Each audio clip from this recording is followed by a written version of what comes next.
बहुत ही अच्छे होंगे। सो जैसा कि आज की क्लास में सबसे पहली क्लास है मेरी हिस्ट्री की, और मैं आप लोगों को हिस्ट्री पढ़ाऊंगी। सबसे पहले तो मुझे अपना इंट्रोडक्शन दे देना चाहिए आप लोगों को, है ना? बिल्कुल, है ना? चलिए, तो माय नेम इज खुशी। सो हिस्ट्री के बारे में अगर हम लोग थोड़ा सा डिस्कशन करें तो इतिहास एक ऐसा सब्जेक्ट है आपको जो थोड़ा सा डिफिकल्ट लगता है, लेकिन आज से मुझे ऐसा फील हुआ कि इतिहास को हम अगर बात करें। हेलो एवरीवन, कैसे हैं आप सब? आई होप कि सारे स्टूडेंट बहुत ही अच्छे होंगे। सो गाइस, आज की क्लास में हम लोग डिस्कशन करने वाले हैं इतिहास मतलब कि हिस्ट्री के बारे में। बड़ा बोरिंग सब्जेक्ट है, ज्यादातर लोगों को कहना है बहुत बोरिंग सब्जेक्ट है, लेकिन आपको बता दिया जाए कि हिस्ट्री बहुत ही मजेदार सब्जेक्ट है। अगर आप उसे मजेदार बनाना चाहते हो तो त्रिशांत एकेडमी से जल्दी से जुड़िए और अपनी क्लास को कंटिन्यू रखिए। सो चलिए हम लोग डिस्कशन करते हैं इतिहास के बारे में, ठीक है? अगर इतिहास के बारे में हम लोग बात करते हैं, हिस्ट्री के बारे में बात करते हैं, तो सबसे पहले मैं आपको बता दूं, टाइम को ना लॉस करते हुए डायरेक्ट टॉपिक पे आते हैं, फिर हम लोग बीच में थोड़ा सा डिस्कशन कर लेंगे। ओके, चलिए देखिए, अगर इतिहास के बारे में डिस्कशन करें तो हिस्ट्री आपका हिस्टोरिया शब्द से लिया गया है, ठीक है? हिस्ट्री आपका किससे लिया गया है भाई? हिस्ट्री आपका हिस्टोरिया शब्द से लिया गया है, बहुत ध्यान समझिएगा। हिस्ट्री हिस्टोरिया शब्द से लिया गया है, और हिस्टोरिया आपका यूनानी भाषा है। कैसा भाषा है भाई? यूनानी भाषा है। देखिए, आपको एक चीज याद रखिएगा, बहुत बेसिक लेवल से मैं आपको इतिहास पढ़ा रही हूँ क्योंकि आपका कंपटीशन लेवल है। अगर आप जीरो लेवल से चीजों को कवर करेंगे तो आपको समझ में आएगा, है ना? आई होप कि आप मेरी बात समझ रहे हैं, ठीक है? देखिए, इतिहास को हम जितनी ज्यादा हम लोग बेसिक लेवल से समझते हैं उतनी ज्यादा हमें प्रॉब्लम आगे नहीं होगी, क्योंकि इतिहास के बारे में आपको एकदम बेसिक, एकदम जीरो लेवल जरूरी है बताना। इसलिए मैं आज इंट्रोडक्शन टू हिस्ट्री केवल बताऊंगी आज की क्लास में, और ये क्लास आपके लिए बहुत ही ज्यादा इंपॉर्टेंट है। आई होप कि आप सारे स्टूडेंट इस क्लास को देखोगे और शेयर भी करोगे, क्योंकि उनके लिए भी बहुत जरूरी है जिनको इतिहास में बिल्कुल लगाव नहीं है, बिल्कुल इंटरेस्ट नहीं है। इंटरेस्ट बनाइए इंटरेस्ट। अगर आपको कंपटीशन लेवल एग्जाम, कोई भी एग्जाम, अगर आप किसी भी कंपटीशन लेवल में अगर आप बैठ रहे हैं तो आपको इतिहास को स्ट्रॉन्ग बनाना ही पड़ेगा। चलिए आते हैं हम लोग अपने टॉपिक पे, ठीक है? देखिए, इतिहास की बात अगर हम लोग करते हैं तो इतिहास हिस्टोरिया शब्द से लिया गया है, और हिस्टोरिया यूनानी भाषा है, ठीक है? यूनान के एक व्यक्ति रहा करते थे, यूनान के एक व्यक्ति थे जिनका नाम था हीरोडोटस। क्या नाम था? हीरोडोटस नाम था, ठीक है? और ये जो हीरोडोटस की बात हम कर रहे हैं भाई, ये हीरोडोटस कौन थे? ये हीरोडोटस ने इतिहास के फादर थे। कौन थे भाई? अगर आपसे कोई पूछे कि फादर ऑफ हिस्ट्री कौन है, तो आप कहोगे फादर ऑफ हिस्ट्री जो है, ठीक है, वो कौन है? हीरोडोटस है। ये कहाँ के रहने वाले थे? ये यूनान के रहने वाले हैं। इन्होंने हिस्ट्री के बारे में डिस्कशन किया, हिस्ट्री के बारे में स्टडी किया और बताया, ठीक है? याद रखिए, इतनी बात आपको समझ में आ गई, ठीक है? दूसरे पॉइंट आपको क्या याद रखना है, ठीक है? इन्होंने एक बुक भी लिखी थी। ये जो आपके हीरोडोटस है, इन्होंने एक बुक भी लिखी थी, जिस बुक का क्या नाम था? तो आप कहोगे मैम, इस बुक का नाम था हिस्टोरिका, ठीक है? इस बुक का क्या नाम था? तो आपको बता दिया जाए, इस बुक का नाम था हिस्टोरिका, ठीक है? तो हिस्टोरिका इन्होंने एक बुक लिखी थी, ठीक है? अच्छा, एक चीज आपको और ध्यान देना है कि हिस्टोरिका, यहाँ पे के भी लगा सकते हो, कोई बात नहीं, हाँ, ठीक है? हिस्टोरिका इन्होंने एक पुस्तक लिखी। अगर आपसे पूछा जाए कि जो आपकी हीरोडोटस है वो कौन सी बुक लिखी थी, तो आप बताओगे कि वो आपको हिस्टोरिका नामक एक पुस्तक लिखी थी। और उस पुस्तक में इन्होंने क्या लिखा था, ये बात हीरोडोटस बताए थे। क्या बताए थे? कि इन्होंने उसमें बताया था कि इतिहास की जितनी भी बातें हैं इस पुस्तक में हम लिखे हुए हैं, ठीक है? अच्छा, उसके अलावा अब अगर बात करते हैं टाइप्स ऑफ हिस्ट्री की, हिस्ट्री को 3 पार्ट्स में डिवाइड किया गया है, बिल्कुल, है ना? हिस्ट्री को 3 पार्ट्स में डिवाइड किया गया है। कौन कौन सा पार्ट होता है? तो सारे स्टूडेंट को पता है। पहला आपको होता है एंशिएंट हिस्ट्री, दूसरा आपका होता है मिडिवल हिस्ट्री, और तीसरा आपको होता है मॉडर्न हिस्ट्री। तो हिस्ट्री को 3 पार्ट्स में डिवाइड किया गया है, ठीक है? पहला पॉइंट, मिडिवल एंशिएंट हिस्ट्री को हम बोलते हैं प्राचीन काल। क्या बोलते हैं भाई? प्राचीन काल बोलते हैं। मिडिवल हिस्ट्री को हम लोग बोलते हैं मध्यकाल, और मॉडर्न हिस्ट्री को बोलते हैं हम लोग आधुनिक काल, ठीक है? उसके बाद अगर हम बात करते हैं जो आपकी एंशिएंट हिस्ट्री है, कब से कब तक चली थी, ठीक है, आपको समझ में आ रहा है मैं क्या बता रही हूँ, बहुत ध्यान से समझिएगा। देखिए ये जो एंशिएंट हिस्ट्री की बात, ये जो आपकी इंडियन हिस्ट्री है, इसको इंडियन हिस्ट्री को 3 पार्ट्स में डिवाइड किया गया है। ठीक है, अब ये जो 3 पार्ट्स में डिवाइड है, ठीक है, इसको डिवाइड करने वाले साइंटिस्ट का क्या नाम है भैया, किसने इसको 3 पार्ट्स में डिवाइड किया और किसने बताया कि हिस्ट्री आपके 3 पार्ट्स होते हैं। ठीक है, तो आपको नाम नोट कर लेना है, जिनका नाम था भाई जेम्स मिल। ठीक है, जिनका नाम था जेम्स मिल। तो एक जेम्स मिल साइंटिस्ट थे जिन्होंने ये बताया कि हिस्ट्री को 3 पार्ट्स में डिवाइड किया गया है, एंशिएंट, मिडिवल और मॉडर्न हिस्ट्री। ठीक है, अच्छा उसके अलावा आपको एक चीज ध्यान देनी है कि जो ये जेम्स मिल थे, इन्होंने एक पुस्तक भी लिखी थी, जिस पुस्तक का क्या नाम था, the history of British India. The history of British India, और ध्यान से समझिएगा, the history of British India. ठीक है, इन्होंने पुस्तक भी लिखी थी। ठीक है, और इस पुस्तक में इन्होंने ऐसा क्या बताया था, तो इन्होंने बताया कि इस पुस्तक के अंदर हिंदू मुस्लिम सिख, मतलब कि हिंदू मुस्लिम और सिख ईसाइयों के बारे में इस बुक में लिखा हुआ है। किस बुक में लिखा हुआ है, the history of British India. Question आपसे कहाँ पूछा जा सकता है, कहाँ से क्वेश्चन आपको फंसा सकता है, तो क्वेश्चन आपसे पूछेगा बच्चों, ठीक है, कि जेम्स मिल ने कौन सी पुस्तक लिखी थी, है ना। पहला क्वेश्चन आपका है कि जेम्स मिल ने कौन सी पुस्तक लिखी थी, तो आपको बताना है भाई कि जेम्स मिल जो थे उन्होंने एक पुस्तक लिखी थी, जिस पुस्तक का नाम था the history of British India. या पूछा जा सकता है the history of British India book किसने लिखी थी, तो आप बताओगे जेम्स मिल ने लिखी थी। और इस बुक में क्या लिखा था, तो इस बुक के अंदर तीनों हिंदू मुस्लिम सिख के ईसाइयों के बारे में, तीनों के बारे में इस बुक में मेंशन था। ये बात किसने बताई, तो जेम्स मिल ने बताई थी। आई होप की इतनी बातें आपको एकदम क्लियर हो गई होगी। ठीक है, अच्छा उसके बाद हम लोग आते हैं कि जो आपकी इंडियन हिस्ट्री है उसको आप लोगों ने 3 पार्ट्स में डिवाइड किया, एंशिएंट हिस्ट्री में, मेडिवल हिस्ट्री में और मॉडर्न हिस्ट्री में, जिसको प्राचीन काल, मध्यकाल और आधुनिक काल कहा जाता है। तो यहाँ से क्वेश्चन आपको याद रखने हैं कि एंशिएंट हिस्ट्री कब से कब तक चली थी। ठीक है, एंशिएंट हिस्ट्री कब से कब तक चली है, तो वही आपको बताया जाए कि जो आपका एंशिएंट हिस्ट्री है वो अनंत से 712 ईस्वी तक चली थी। मतलब कि अनंत से 712 तक आपकी एंशिएंट हिस्ट्री के बारे में डिस्कशन हुआ था, एंशिएंट हिस्ट्री यहाँ तक चली थी। उसके बाद जब यहाँ से खत्म हो गई थी एंशिएंट हिस्ट्री, तो उसके बाद आपकी मध्यकालीन, मतलब कि मध्यकाल मिडिवल हिस्ट्री चली थी। और मिडिवल हिस्ट्री जो आपकी थी वो 712 से 1767 तक चली थी। लेकिन कुछ बुक में आपके दिए होंगे 712 से 1857 तक, इसलिए कंफ्यूजन आप नहीं होना। ठीक है, लेकिन ज्यादातर जो मेंशन होता है 1767 तक ही मेंशन होता है। ठीक है, उसके बाद आपको याद रखना है यहाँ पे, ठीक है, कि 712 से 1767 तक आपकी मिडिवल हिस्ट्री चली थी। ठीक है, उसके बाद मॉडर्न हिस्ट्री की बात करते हैं, तो मॉडर्न हिस्ट्री आपकी 1857 या 1767 से 1947 तक, जब तक आपका देश नहीं आजाद हुआ था, तब तक आपका कौन सी हिस्ट्री चली थी, तो आपको बताना है कि तब तक जो हिस्ट्री चली थी उसे हम लोग मॉडर्न हिस्ट्री कहते हैं। ठीक है, आई बात समझ में। ठीक है, उसके बाद देखिए आपको एक चीज और ध्यान देना है कि एंशिएंट हिस्ट्री में हम किसके बारे में पढ़ते हैं, तो जितनी भी टॉपिक आप एंशिएंट हिस्ट्री में पढ़ोगे वो सारे किसके बारे में होंगे, तो भाई वो हिंदू शासक के बारे में होंगे, सारे हिंदू शासक के बारे में होंगे। हिंदू शासक के बारे में आपको इसमें पढ़ना है। बात समझ में आ गई। ठीक है, दूसरी चीज अगर मेडिवल हिस्ट्री की बात की जाए तो इसमें मुस्लिम शासक के बारे में पढ़ना है। और अगर मॉडर्न हिस्ट्री की बात की जाए तो इसमें आपको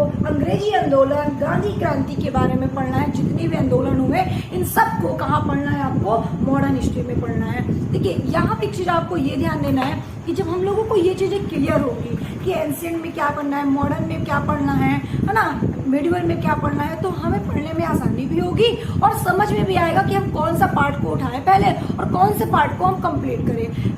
अच्छा होता क्या है कि हम लोग इतिहास पढ़ने के बैठते हैं और बुक ले लेते हैं, समझ में नहीं आ रही कौन सा पार्ट है, बस पढ़ रहे हैं, हिस्ट्री कंपटीशन लेवल है, क्वेश्चन रट रहे हैं, लेकिन ये नहीं पता होता है कि कौन सा पार्ट पढ़ रहे हैं। तो ये चीजें अगर आपको समझ में आ गई है तो आपको थोड़ा सा समझने में आसानी होगी, याद करने में आसानी होगी और आप कभी भी जल्दी उसे भूलोगे नहीं। आई होप कि इतनी बातें आप सबको समझ में आ गई होगी। ठीक है, तो हम सबसे पहले जो डिस्कशन करेंगे वो क्या डिस्कशन करेंगे, तो हम बोलेंगे कि सबसे पहले हम डिस्कशन करने वाले हैं मिडिवल हिस्ट्री के बारे में, मध्यकालीन के ठीक है। तो आइए चलिए चलते हैं हम लोग मध्यकालीन की तरफ, और मध्यकालीन में हमें क्या क्या पढ़ना है वो जरा हम लोग देखते हैं। ठीक है, चलो अब देखिए, अगर मध्यकालीन के बारे में हम डिस्कशन कर रहे हैं तो एक चीज तो बिल्कुल कंफर्म है कि मैम जितनी भी मध्यकालीन में हम पढ़ने वाले हैं वो सब मुस्लिम शासन के बारे में होगा। इसका मतलब ये कि हमको आप जो पढ़ाने वाली है वो क्या पढ़ाने वाली है, मुस्लिमों के बारे में पढ़ाने वाली है ना, मुस्लिम के बारे में हम लोग पढ़ने जा रहे हैं, है ना। ये बात तो बिल्कुल क्लियर हो गई आपको, बिल्कुल हाँ क्लियर हो गई होगी। ठीक है, चलो अब देखते हैं हम लोग मुस्लिम के बारे में अगर पढ़ने वाले हैं तो मेरा पहला क्वेश्चन आपका क्या होगा, मेरा पहला क्वेश्चन होगा आपका कि मुस्लिम मध्यकालीन में सबसे पहले मुस्लिम शासक कौन कौन बने। मध्यकालीन में मुस्लिम शासक कौन कौन से बने थे, हम किसकी बात कर रहे हैं, मध्यकालीन की बात कर रहे हैं, है ना। और मध्यकालीन की अगर बात कर रहे हैं, मीडिवल हिस्ट्री की अगर बात कर रहे हैं, तो सबसे पहले भाई मुस्लिम शासक कौन कौन थे, जरा नाम बताइए तब तो पढ़ेंगे। तो बिल्कुल मैम एक आपने ट्रिक बताया था, क्या बताया था, नहीं बताया क्या, कोई बात नहीं, बता दीजिए हमें ट्रिक। ठीक है, कौन सा ट्रिक था, तो आपको याद रखना है कि इस ट्रिक को बोलते हैं क्या, क्या भैया, कासिम गजनी गौरा। क्या, कासिम गजनी गौरा। हम याद करते हैं कि भैया वो ट्रिक का नाम है कासिम गजनी गौरा। ठीक है, याद करके बिल्कुल याद रहेगा मैम, कभी भूलेंगे नहीं, पढ़ते पढ़ते याद करेंगे, खेलते खेलते याद करेंगे, सोते सोते याद करेंगे, हंसते हंसते याद करेंगे, कासिम गजनी गौरा। ठीक है, इस ट्रिक का नाम है। क्वेश्चन क्या है इसका कि सबसे पहले मुस्लिम शासक कौन बने थे, मुस्लिम शासक सबसे पहले कौन बने थे, तो आपको बताना है कासिम गजनी गौरा। कासिम का मतलब होता है मोहम्मद बिन कासिम। ठीक है, मोहम्मद बिन कासिम, याद रखेंगे भैया, बिल्कुल याद रखेंगे, मोहम्मद बिन कासिम थे। ठीक है, दूसरे नंबर पे कौन थे, तो दूसरे नंबर पे जो आए थे भाई उसका नाम था क्या, तो उसका नाम था मोहम्मद गौरी। क्या नाम था, सॉरी महमूद गौरी। हाँ क्या जी सर, इसको सही कर दीजिए ना, ठीक है, हाँ हाँ ठीक है। क्या नाम था भैया, तो आप कहोगे महमूद गजनी। ठीक है, महमूद गजनी, बिल्कुल सही है, बिल्कुल सही है नाम। ठीक है, तीसरे कौन आए थे, तो आप कहोगे मोहम्मद गौरी आए थे। ठीक है, मोहम्मद गौरी आए थे। तीसरे में कौन आया था, मोहम्मद गौरी आए थे। मैम ये ट्रिक का क्या मतलब है, कासिम से मोहम्मद बिन कासिम, गजनी से महमूद गजनी, ठीक है, और गौरा से मैम मोहम्मद गौरी है। तो ये तीन चीज आपको याद रखना है। मुस्लिम शासक कौन कौन बने थे, सबसे पहले मुस्लिम शासक मोहम्मद बिन कासिम, महमूद गजनवी, ठीक है, और आपका क्या है भाई, मोहम्मद गौरी थे। ठीक है, मोहम्मद गौरी थे। तो ये तीन जो थे वो मुस्लिम शासक थे। कौन थे भैया, मुस्लिम शासक थे। याद रखेंगे आप, बिल्कुल भूलेंगे नहीं। यस मैम, बिल्कुल भूलने वाले नहीं है। ठीक है, उसके बाद अगर आपसे क्वेश्चन पूछा जाए कि दिल्ली सल्तनत में टोटल कितने वंश चले थे, देखिए ये सब चीजें जब क्लियर कर लेंगे ना तब पढ़ने में मजा आएगा। फिर एक एक चीज को पढ़ेंगे। मोहम्मद बिन कासिम पहले सबसे बड़े पढ़ेंगे हम लोग कि जो मुस्लिम शासक है उसके संस्थापक कौन है, उसके बारे में पूरी डीप में जानकारी लेंगे। उसके बाद फिर मोहम्मद बिन कासिम के बारे में पढ़ेंगे, फिर उसके महमूद गजनवी के बारे में, मोहम्मद गौरी के बारे में, एक एक करके पढ़ेंगे। पहले इंट्रो तो देते हैं कि पढ़ना क्या क्या है, तब तो समझ में आएगा ना, है ना भाई। चलो, तो उसके बाद मोहम्मद बिन कासिम, महमूद गजनवी और मोहम्मद गौरी, ये तीन हो गए। उसके बाद मेरा नेक्स्ट क्वेश्चन है कि भैया दिल्ली सल्तनत में कितने वंश चले थे। ठीक है, दिल्ली सल्तनत में कितने वंश चले थे, तो आपको बता दें कि दिल्ली सल्तनत में टोटल 5 वंश चले थे। कितने वंश चले थे, 5 वंश चले थे। और कौन कौन से वंश थे, कौन कौन से वंश थे, तो आपको बता दें उस ट्रिक का क्या नाम था, गुड़ खाओ तसले में। ठीक है, क्या था, गुड़ खाओ तसले में। अब आप कहोगे कि मैम ये कौन सा ट्रिक आपने बताया, गुड़ खाओ तसले में, ये कैसा ट्रिक है, तो भाई आपको याद रखने का ट्रिक है। गुड़ खाओ तसले में 5 वंश चले थे।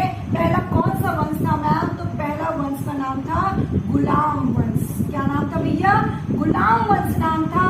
का से होता है गुलाम वंश, और नाम खा से होता है क्या, तो आप कहोगे कि नाम खा से होता है खिलजी वंश। क्या होता है, खा से कौन सा वंश होता है, तो आप कहोगे मैम खा से होता है खिलजी वंश। ठीक है, उसके बाद भी ता से मैम क्या होता है, तो आप कहोगे मैम ता से होता है तुगलक वंश। कौन सा होता है, तुगलक वंश होता है। गुड़ खाओ तसले में। ठीक है, भैया आपका हो गया गुलाम वंश, खा से हो गया खिलजी वंश, ता से हो गया तुगलक वंश, और भैया ला से कौन सा वंश हुआ है और माँ से कौन सा वंश हुआ है। तो आपको बताना है भैया कि मैं आपने बताया गुलाम वंश, खिलजी वंश, तुगलक वंश, और ला से आपका हो जाता है सॉरी माँ से आपका हो जाएगा मुगल वंश। कौन सा होगा? सॉरी एक और बचा था, सॉरी, ठीक है कोई बात नहीं, ठीक है। सा से क्या होगा?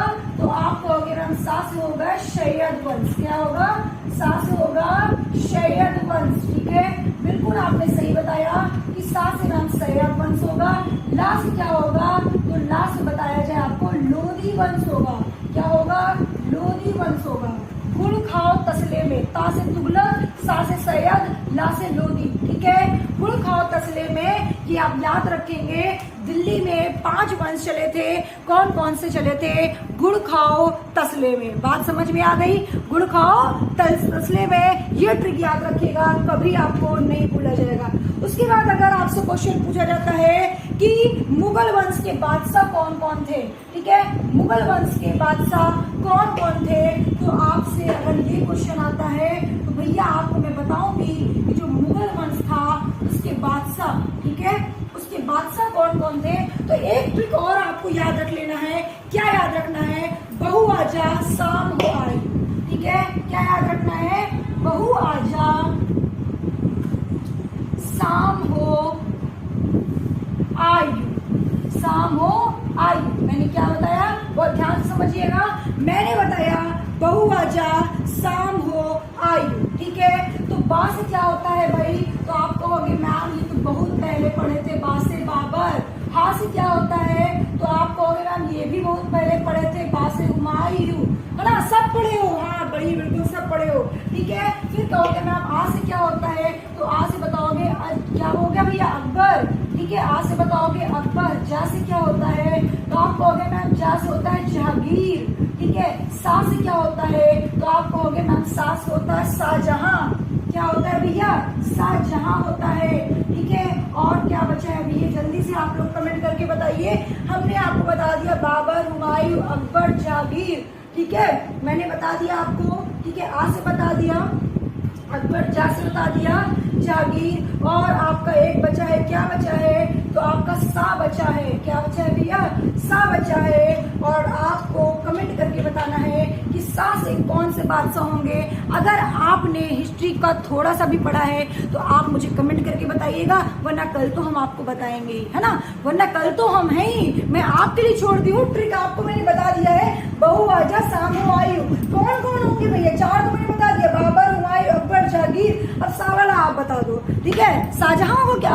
अच्छा शाहजहां होगा, कोई बात नहीं, फिर लिख लो शाहजहां जल्दी से, ठीक है। तो जल्दी से आप लोग मुझे कमेंट करके बताइएगा, जितने भी स्टूडेंट को पता है कि और कौन है इसमें जिनको इंक्लूड किया जाए ये ट्रिक के साथ, ठीक है। तो आपको मैंने अभी तक जो पढ़ाया एकदम बेसिक लेवल पढ़ाया, कुछ भी नहीं पढ़ाया, केवल मैंने पढ़ाया कि इतने टॉपिक, इतनी चीजें आपको कवर करनी है इस मॉडर्न, सॉरी इस मिडिवल हिस्ट्री में।